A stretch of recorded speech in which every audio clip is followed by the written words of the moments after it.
The funding for this video is provided by the amazing members of my Patreon. Also contributions from viewers like you. Thank you. Yeah, I started from PBS Kids. What you gonna do? Fight me? Anyway, roll the video.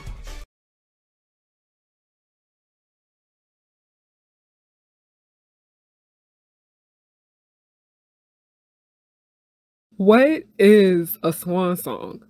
According to Cambridge, a swan song is a person's last piece of work, achievement, or performance before retirement or death. In relation to a swan song and death many are aware of, Aaliyah's Rock the Boat music video is considered to be her swan song because of the last thing that she did before she tragically passed away. In other ways, we can view something as a swan song if it is the last part of a series before it is put to rest and nothing else is made after that. The phrase comes from the myth that when a swan dies, they sing a song moments before.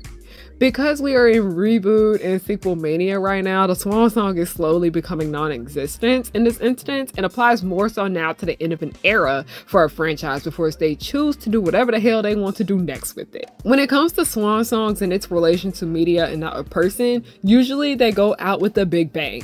An example of this, people my age range may be familiar with, would have to be High School Musical 3. And before somebody try to tell me that High School Musical 3 isn't the last part of High School Musical, listen here, you fucker. It is the last part of the original trilogy.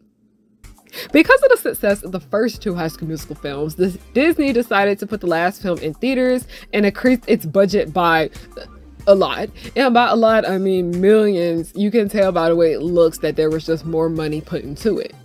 Personally, I love High School Musical 3 and it's my favorite of the three movies. Say what you want about 3, but the increased amount of care put into the movie was present. While Monster High is something that is still going, the first generation's film series for it has ended. There are 13 specials in G1, with some having more hype built around them than others. I remember how much attention Boo York had gotten because of all the promotion that surrounded it, along with it having a soundtrack and numerous big musical numbers. I could have sworn that this film was the swan song of G1.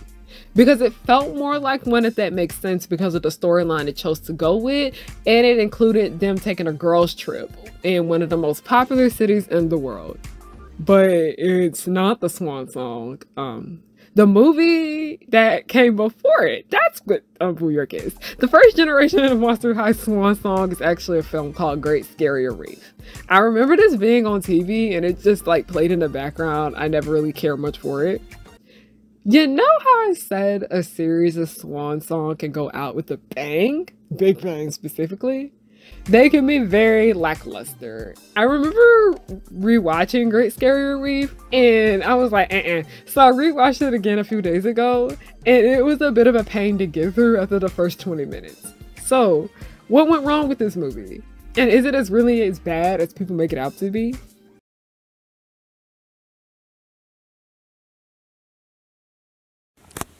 Oh shit.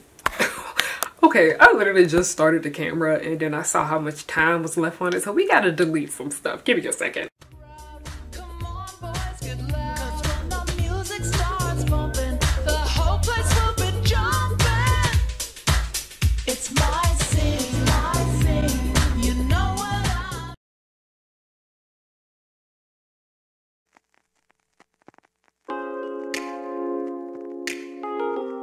Okay, we're back. Okay, we're good.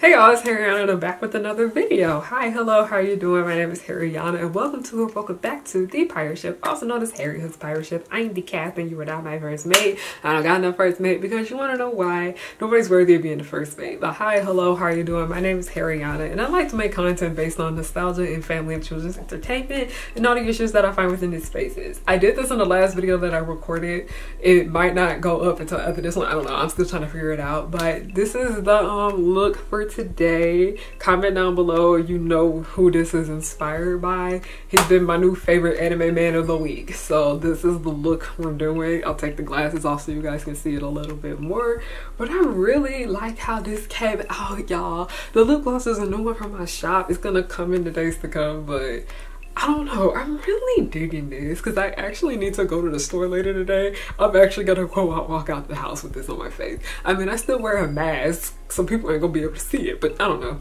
I just don't want to take it off yet. But today I have you here. We are going to be talking about Monster High's Generation 1 swan song, and that has to be Great Scarrier Reef. I'm going to talk about the good in this movie. I am going to talk about the bad in this movie, and then I'm also going to sit here and talk about what I think could have been done to be improved, but not really, just more so about like why this movie didn't work overall. But there are still some things about the movie that I really did enjoy, and I can understand why this was technically the swan song. I know for sure that there was supposed to be another movie that came after this one, but it ended up being canceled, and I'm pretty sure that was supposed to be G1's swan song. But because that movie never saw the light of day, and I'm pretty sure it was supposed to be an Ever After High crossover, correct me if I'm wrong about that, but it just canceled. It never happened. It's done. It's been thrown out. And we ended up getting Great Scarrier Reef. So what exactly is Great Scarrier Reef about? So the short version of it has to be Lagoona has to get over her stage fright. That is the entire premise of this movie. But the longer version of what Great Scarrier Reef is, it is the end of the year of Monster High. Everybody is just getting their shit together. And Toralei pulls a very nasty prank on Lagoona because Lagoona is just scared to dance in front of people because of some trauma that she had happen with her when she was performing when she was younger. And Toralei pulls a prank on her and she shows her dancing in front of everyone, and she's doing good until she realizes people are watching her. She embarrasses her for the entire school. So Lagoona wanted to get her lick back from Toralei, which was very much well deserved. Toralei deserved to have that shit happen to her because what she did was fucked up, and she basically uninvited her from the party. So Toralei shows up to the party, causes a lot of fuss, and it ends up making everyone go down under the sea. And they are not able to come back on land until Lagoona is able to face her stage fright. Now, this movie, okay, I understand like the entire premise of Monster High films is to be able to teach the audience a lesson because the people that are watching this are usually fairly young. These are for the movies that these people are made for. But the way Lagoona's character was written in this movie was a bit frustrating for me. Mainly because it just felt like they were just trying to figure out what to do with her. They didn't know what to do in the first place. But before I go into what just frustrated me with this movie, what exactly did I like about it? I liked the movie up until they went under the water. Basically the first 20 minutes, I'd say, where basically we see everybody going around with their clubs, going on about their business, how they're getting prepared for the end of the year, they're getting prepared for the last recital and all of that. Everything about Toralei is just a mess, and that's what makes her character so interesting for me. Me finding out more stuff about her backstory, with her basically being homeless and being in juvie and all that, and her just being someone that needs help.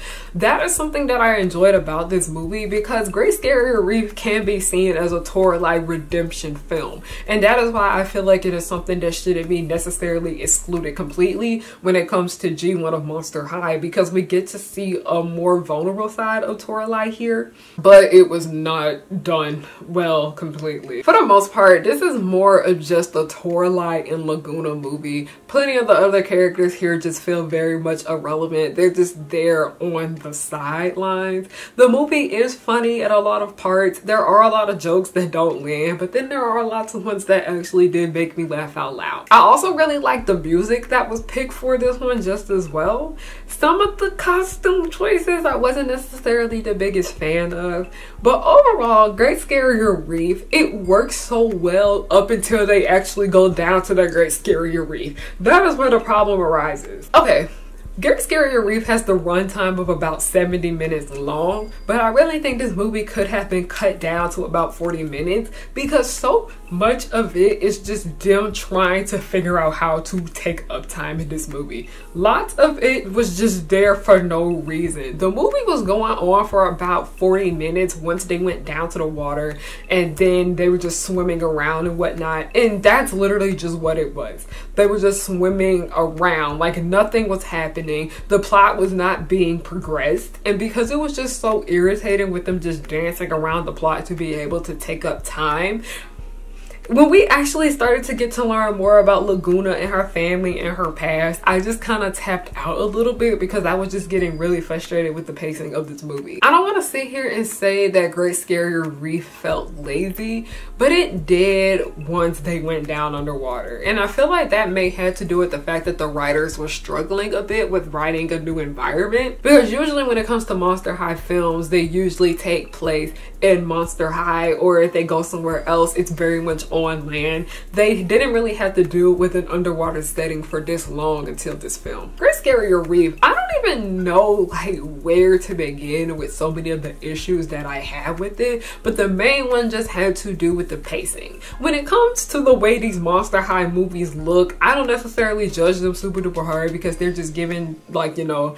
the basic TV direct-to-video CGI 3D animation. But some of the design choices that they picked for the characters when they went underwater were just very, very hard to look at. And that's another thing that I had a problem with when it came to Great Scarrier Reef, is because the underwater scenes, just so many of them just weren't all that visually appealing to me. And I think it just had to do with the costume designs that they picked for a lot of the merfolk. Lagoona's dad, he was just Lagoona's family, they were just I was just kind of ready for the story to go back on land, because it's obvious that it was struggling when we were underwater. So when we get back on land, we think everything is fine and everything is solved, but the people from underwater, they come back up and they're like, no, Lagoona, we not done with you, square the fuck up, bitch. Lagoona, basically, her and that girl, the girl that caused her to have her stage fright, they ended up making up, which isn't a bad thing because that always happens in these Monster High movies, and that's something that I always like, because one important factor with these films have to do with forgiveness, and it's not necessarily just forgiveness of other people, but also forgiving yourself for your mistakes, because this was supposed to be a movie where we saw a lot of character development with Lagoona, and I kind of get frustrated seeing what they had done with her, because it's just very much wishy-washy. Should I do this? Should I do that? Gil was trying to be a good boyfriend. I'm gonna always sit here and just clown G1 Gil and Lagoona, because that relationship frustrated me so much back then, and it frustrates me just as much, if not more, now in present day. I think the main reason why I don't necessarily drag Great Scarrier Reef as much as other people do, or as much as it should have, because I did see that there was just so much potential to have with this movie. And I could even argue that this movie should have come out before Boo York, because Boo York kind of feels like a series finale and closing out for the first generation of Monster High films. But then again, I can't necessarily say that, because there is something that Toralei does in Boo York that would contradict her behaviors in Great Scarrier Reef. If you have not seen Monster High Boo York, I talked about it a bit in the introduction of this video. It's basically when they take a girl's trip to New York. Catty Noir wants to sing and do her thing. She falls in love with a pharaoh. It's like a whole bunch of bullshit that's going on, but Toralei ends up stealing Catty Noir's song, but she was like, no, I'm gonna do this. She stole her voice, more specifically. She ended up taking Catty's voice, and she's like, I'm gonna be a star, I'm gonna do this and that and the third. And she was wrong. Catty got her lick back in the end, and Toralei was very much embarrassed at the end of that. And that is just so much of the formula of when it comes to Toralei in the first generation of Monster High. It's she does something bad and she gets her lick back, but then it is just this constant cycle of her doing bad shit, she getting what she deserved, and then it keeps going on and going on and going on and going on. So it does get a little bit annoying, but with the end of Boo York, I think that is the worst that we have seen her get what she deserves up until Great Scarrier Reef, because I personally think what she did in Boo York was worse than what she had done in Great Scarrier Reef, because it was done in front of not just the school, but like a good chunk of people they had no idea about knowing in New York City. But in Great Scarrier Reef, she ended up embarrassing Lagoona at the recital, and it comes right after. The reason why it can't really come necessarily before Boo York has to be with the fact that Toralei finally learns her lesson at the end of this movie. She finally realized that she has done very fucked up things and does want to change.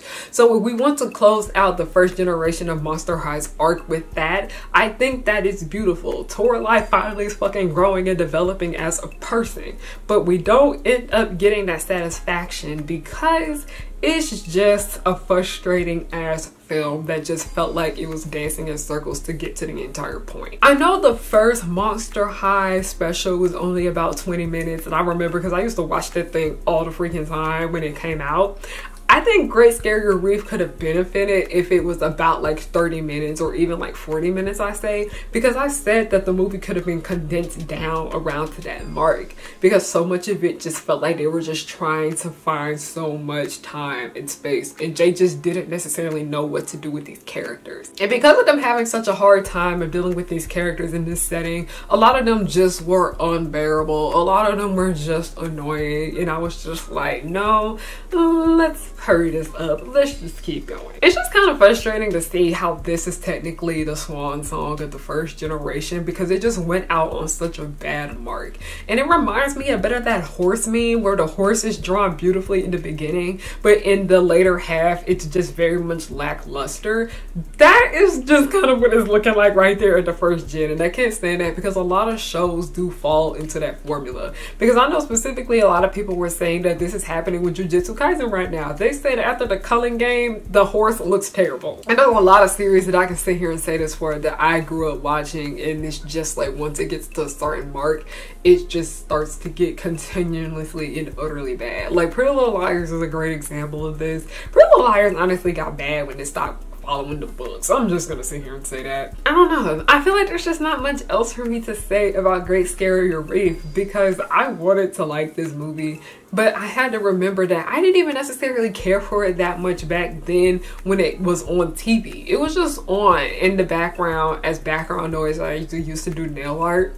I just wasn't feeling it. There is good in here though. If you're a Toralight fan, you'll probably like Great Scarrier Reef. If you're a Lagoona fan, I don't know how you gonna feel about this movie.